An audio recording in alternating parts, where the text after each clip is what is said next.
아멘. 하나님이 크시는 종이 대림절 첫 주 하나님 앞에 나와 전심을 다해 예배한 우리 모든 성도님들 위해 함께하길 주님의 이름으로 축원을 드립니다.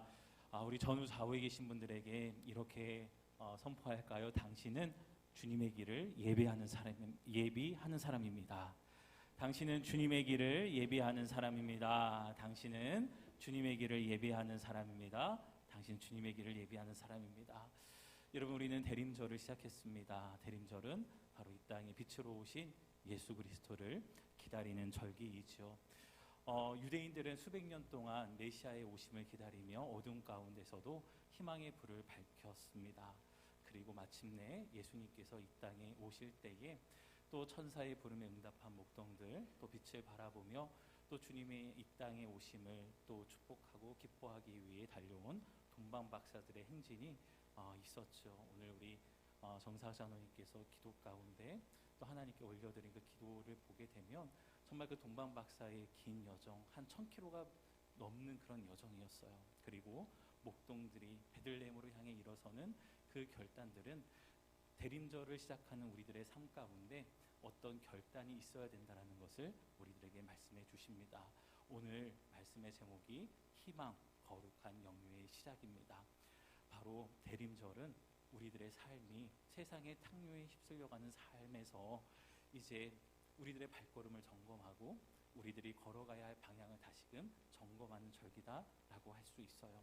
오늘 함께 말씀을 나누게 될 때에 우리들이 세상의 탕류에 휩쓸려가는 사람들이 아니라 세상의 흐름에 거슬러 역류하여 하나님 전에 이르러 예수 그리스도의 오심을 함께 기뻐하고 맞이하는 복된 삶의 자리로 초대하신 하나님의 음성을 따라 걷기로 결단하는 저와 여러분들이 되길 주님의 이름으로 축원을 드립니다. 여러분, 짙은 어둠 속에 촛불 하나를 켜게 되면 어떠신가요? 그 촛불의 연약함이 아마 다 보이실 거예요. 그 짙은 어두움을 뚫고 있는 그 촛불이 환해서 너무나도 감사하지만 동시에 그 연약한 촛불이 밝히고 있는 그 어두운 공간이 너무나도 크게 우리들의 마음을 압도하는 것을 경험하게 됩니다. 그래서 늘 우리들 안에는 그 불안한 마음 하나가 있어요. 이 어두움을 밝히는 촛불이 언제 꺼질까? 그 꺼질지도 모른다라고 하는 그 연약한 촛불을 보며 갖게 되는 그 두려움이 우리들의 마음속에 있다라고 하는 것이죠. 그러나 믿음의 역사는 시대적 어둠이라는 짙은 흑암 가운데서도 포기하지 않고 작은 희망의 촛불을 켰던 믿음의 사람들 통해 이어져 왔음을 우리가 말씀을 통해 기억하게 됩니다. 연약한 하나의 촛불이었지만 그 촛불을 하나님은 계속해서 타오르게 하셨고 마침내 예수 그리스도를 이 땅에 보내주셔서 꺼지지 않을 희망의 등불을 우리들 가슴 안에 우리들의 삶 가운데 선물로 주셨음을 우리가 믿으며 나아가고 있죠. 대림절은 빛을 기다리는 시기입니다. 그리고 빛을 바라보며 예수님께서 오신 베들레헴을 향하여 우리들의 일상의 자리를 일어서는 시간이에요. 그런데 우리가 그 빛으로 오신 예수 그리스도를 기다리면서 동시에 바라보게 되는 곳이 있습니다. 무엇이 보일까요? 그 빛 너머에 어둠이 우리들에게 보이기 시작을 해요. 여전히 그 빛이 비추고 있는 범위는 한정돼 보입니다. 그리고 그 빛은 그 어둠을 뚫고 나아가고 있지만 여전히 그 빛은 그 짙은 어둠보다는 약해 보인다라고 하는 것이죠. 2000년 전 예수님께서 이 땅에 오셨을 때에도 세상은 굉장히 어두웠습니다. 그때 세상은 도대체 얼마나 어두웠길래 성경은 빛이 왔다고 그토록 강조하고 있을까요? 오늘 본문 속 이사야의 시대와 비교해보면 그 어둠의 실체가 선명하게 보이기 시작을 합니다. 첫 번째, 제국의 어둠이 있었습니다. 오늘을 살아가는 우리 시대의 그 어둠과 한번 잘 비교하면서 들어보셔요. 제국의 어둠이 있었어요. 이사야 시대에 유다 백성들이 잔인한 아수르 제국의 말발굽 아래에서 공포에 떨었듯이 예수님이 오시던 시대에 이스라엘은 로마 제국의 무자비한 철권 통치 아래 신음하고 있었습니다. 겉으로는 팍스 로마나 로마의 평화를 외쳤지만 실상은 칼과 창으로 억누르는 거짓된 평화, 숨막히는 압제의 밤이 계속되고 있었다라고 하는 거예요. 또 두 번째로 잔혹한 리더십의 어둠이 있었어요. 오늘 본문의 배경인 아하스 왕은 자신의 권력을 지키기 위해 어린 자녀들을 불태워 우상에게 바쳤던 끔찍한 일을 저지른 왕이었습니다. 그런데 예수님 당시 헤롯 왕은 어땠습니까? 자신의 왕권을 지키기 위해 베들레헴의 두 살 아래 아기들을 무참히 학살했죠. 생명을 지켜야 할 왕들이 도리어 생명을 집어삼키는 야만의 시대에 우리 주님이 오시게 된 겁니다. 세 번째로 가장 짙은 영적 침묵의 어둠이 있었습니다. 말라기 선지자 이후 세례 요한이 등장하기까지 무려 400여 년 동안 하나님의 침묵을 경험하며 사람들은 오실 메시아를 열망하며 살았어요. 선지자의 외침은 끊어졌고 성전은 장사치들의 소굴로 변해버렸습니다. 백성들은 하나님이 우리를 버리셨나라는 절망감 속에 깊이 병들어 있었고 영적인 어둠 가운데 있었다라고 하는 것이죠. 여러분, 바로 이 칠흑 같은 어둠, 아무런 소망이 보이지 않던 그 절망의 한복판에 예수님이 걸어 들어오셨습니다. 그리고 그 길을 예비하며 그 길을 준비하는 사람들의 그 희망의 초가 꺼지지 않았다는 것을 우리가 이번 대림절을 통해 바라보게 돼요. 여러분 어떠십니까? 제국의 어둠이 덮인 밤, 그리고 잔혹한 리더십의 어둠이 덮인 밤, 그리고 영적인 침묵의 어둠이 덮여있는 밤, 어쩌면 오늘을 살아가는 우리의 시대와도 너무나도 닮아 있다라고 할 수 있죠. 세계의 많은 곳곳에 리더십들이 많은 사람들의 생명을 해하고 있습니다. 오늘날 우리 그 뉴스에서는 잘 들리지 않지만 저기 아프리카 대륙에서는요, 기독교인들의 수많은 박해가 여전히 이루어지고 있고 많은 생명들이 쓰러져 가고 있어요. 생명을 귀하게 여기지 않는 리더십들의 그 잔혹함이 여전히 이 세상 가운데 있음을 바라보게 된다라고 하는 것이죠. 우리가 세상을 바라보면 어둠밖에 보이지 않습니다. 그리고 여기에서 어떻게 희망을 이야기할 수 있을까? 오늘 말씀의 배경이 되는 당시 이 아하스 왕 치하에 살아가던 사람들에게도 전혀 희망이 보이질 않았어요. 폭군을 만났습니다. 그리고 주변 정세는 아수르라는 그 강대국들과 그 주변 나라들의 위협 가운데에 늘 풍정등화의 위기를 경험하고 있었어요. 그런 가운데서 과연 희망을 이야기할 수 있을까? 칼과 창이 필요한 시대인 것 같은데 오늘 말씀은 그 칼과 창이 여호와의 전에 이른 모든 사람들의 그 손에서 놓여지며 그 칼이 보습으로 변하고 창이 낫으로 바뀌어지는 놀라운 역사의 하나님의 그 은혜를 우리들에게 말씀해주고 있습니다. 하나님은 이 절망과 어둠이 가득한 시대에 그 어둠과 절망으로 휩쓸려가는 세상의 탕류에 하나님의 자녀들이 휩쓸려가는 것을 원하지 않으셨다라고 하는 거예요. 그러면서 말씀하십니다. 일어나라! 거룩한 영유의 삶으로 도전하여 여호와의 전에 올라오라! 라고 주님은 말씀하고 계십니다. 저와 여러분의 이 대림절의 시작이 바로 이 거룩한 영유의 삶을 결단하는 시간이 되길 간절히 소망합니다. 어둠 속에서도 희망의 불을 켠 사람들에게 일어나는 첫 번째 변화는요, 바로 방향의 변화입니다. 그런데 이 방향의 변화가 그렇게 쉽지만은 않은 것 같아요. 하나님은 이사야 선지자를 통해 세상의 그릇된 흐름을 거스르고 하나님의 자녀들이 오를 하나님의 산으로의 초대를 오늘 말씀을 통해 주고 계십니다. 우리 본문 2절 말씀을 함께 읽겠습니다. 시작. 말일에 여호와의 전의 산이 모든 산 꼭대기에 굳게 설 것이요 모든 작은 산 위에 뛰어나리니 만방이 그리로 모여들 것이라. 아멘. 여기서 모여든다, 이 모여들 것이라라고 하는 것을 한번 동그라미를 쳐보셔요. 여기서 모여든다라고 하는 히브리어 단어는 나하르라는 단어인데 본래 강물이 흐른다라는 뜻입니다. 자연의 이치대로 하면 강물은 어디에서 어디로 흐를까요? 위에서 아래로 흐르죠. 좁은 곳에서 넓은 바다를 향해 굽이쳐 흘러갑니다. 하지만 오늘 이 단어의 원뜻을 기억하며 상상해 보면 어떨까요? 강물이 산꼭대기를 향해 거꾸로 치솟아 오르고 있습니다. 역류하고 있는 것이죠. 이것은 자연계에서는 불가능한 기적입니다. 하나님은 이사야에게 세상 모든 민족이 마치 강물이 역류하듯 여호와의 전에 있는 산 꼭대기에 모여드는 비전을 보여주십니다. 그때가 언제라고요? 오늘 2절 말씀은 말일이라고 말씀하십니다.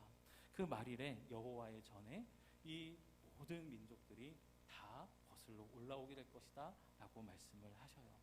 그런데 우리는 알고 있습니다. 우리들의 습성은 여호와의 전에 올라가는 습성이 아니라 우리는 여호와의 전에서 점점 멀어지는 죄의 습성을 가지고 이 땅을 살아가고 있다는 것을 부정할 수가 없다라고 하는 거예요. 그런데 하나님은 여호와의 전에 올라오라고 말씀하십니다.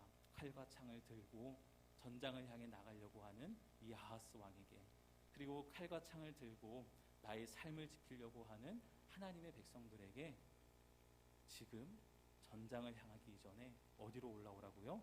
여호와의 전으로 올라오라. 할렐루야. 여러분, 이것이 하나님이 오늘 우리에게 주시는 너무나도 귀한 초대요, 강력한 도전인 줄 믿습니다. 하나님은 우리들에게 말씀하시는 거예요.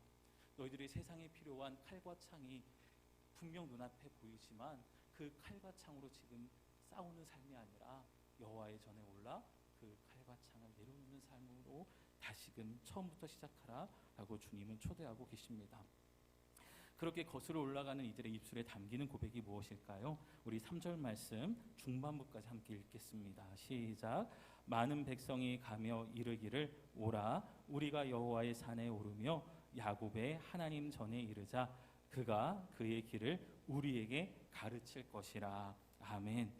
여기서 우리는 여호와의 전에 오르는 거룩한 영유의 삶을 결단한 이들, 그 삶의 방향을 전환하기로 결단한 이들의 열망을 찾게 됩니다. 그것은 바로 길을 찾기 위한 열망이었어요.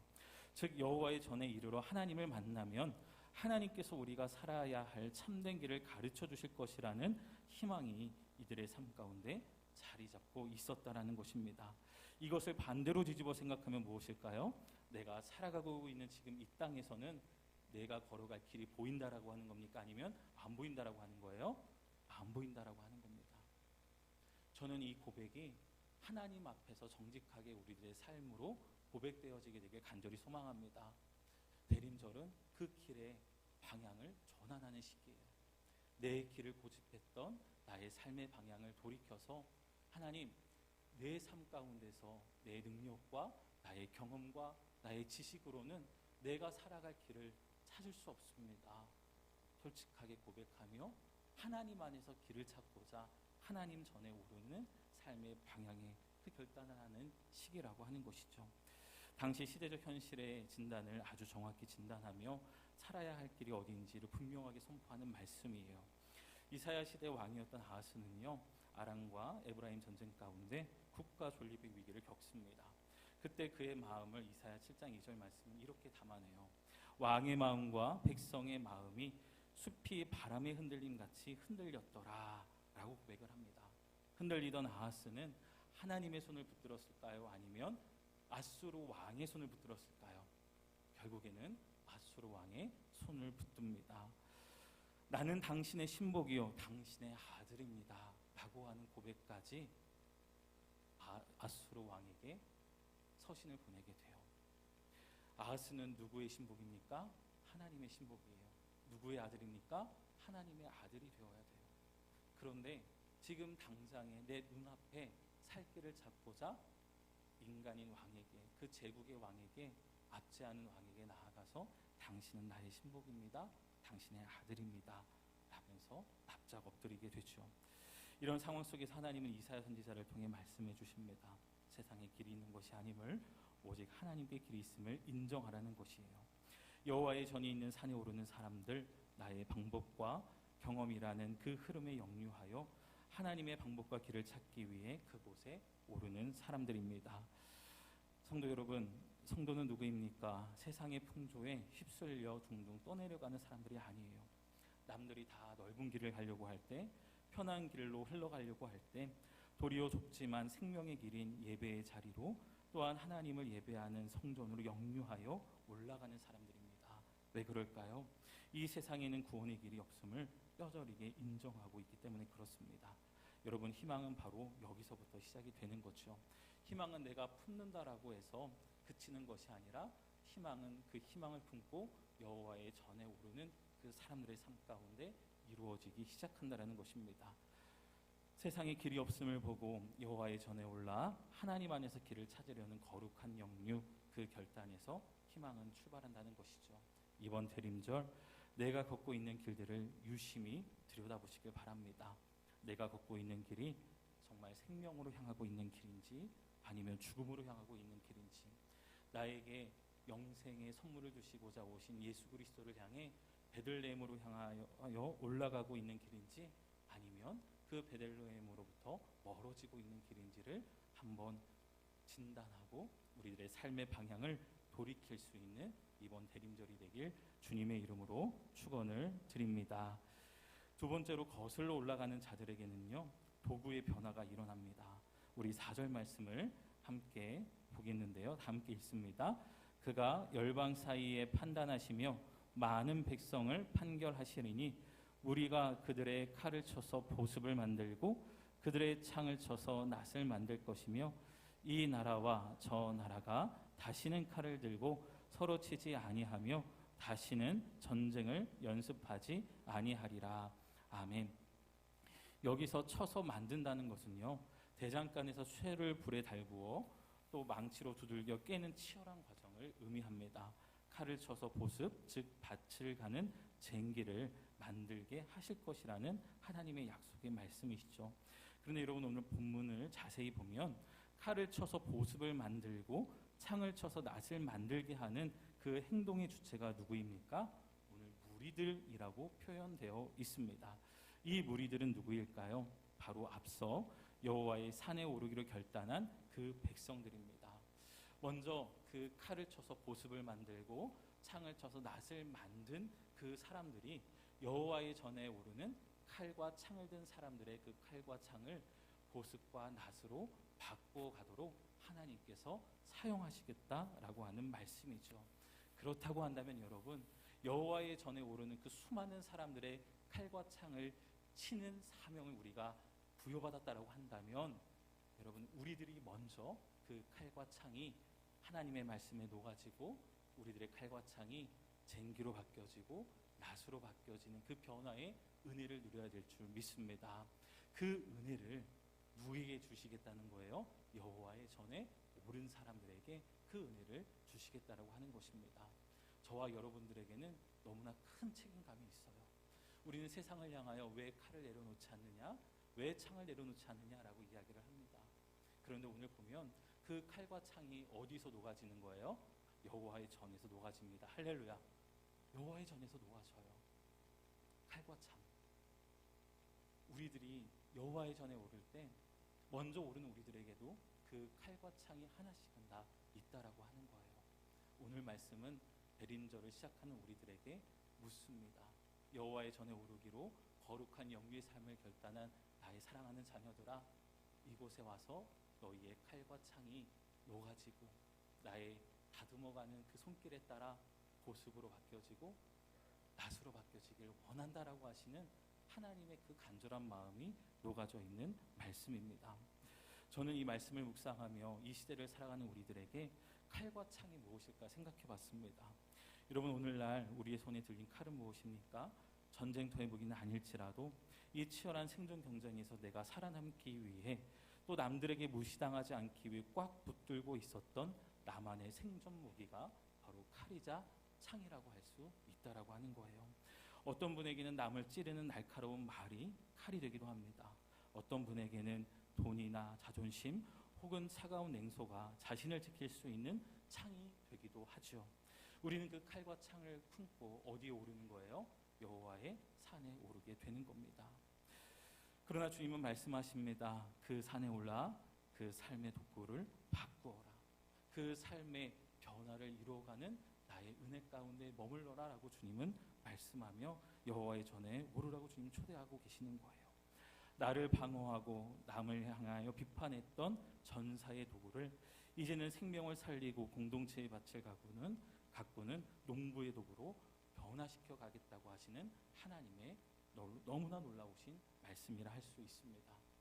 여러분, 여전히 우리들의 삶에는 칼과 창이 필요한 것 같아요. 이 말씀은 아하스 당시 많은 사람들에게도 들려지는 말씀이었을까요? 계속 안 들려지는 말씀이었을까요? 들려지기 힘든 말씀이었습니다. 왜냐? 나에게는 지금 칼과 창이 필요하거든요. 근데 주님은 말씀하시는 거예요. 내려놓을 수 없거든.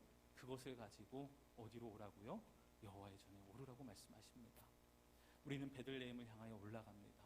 그 베들레헴을 향하여 우리가 올라가는 그 마음 가운데에는 때로는 우리들의 마음속에 여전히 변하지 않는 칼과 창이 있을 수 있어요. 그러나 이 땅에 평화의 왕으로 오신 예수 그리스도를 우리가 맞이할 때에 정말 연약한 그 인간의 모습으로 만왕의 왕이신 하나님께서 그 구유에 오신 것을 바라보게 될 때에 여러분, 우리들의 마음에 품었던 칼과 창들이 다 녹아지게 되는 역사가 있는 대림절이 되길 주님의 이름으로 축원을 드립니다. 그리고 마지막 세 번째로 시간의 변화가 일어나요. 이 대림절은 우리들의 살아가는 그 시간의 변화를 누리는 너무나도 귀한 은혜의 시간이다라고 하는 거예요. 여러분, 희망으로 거룩한 영유의 삶을 결단하셨다면 이제 머뭇거리지 말고 지금 일어나 올라가십시오.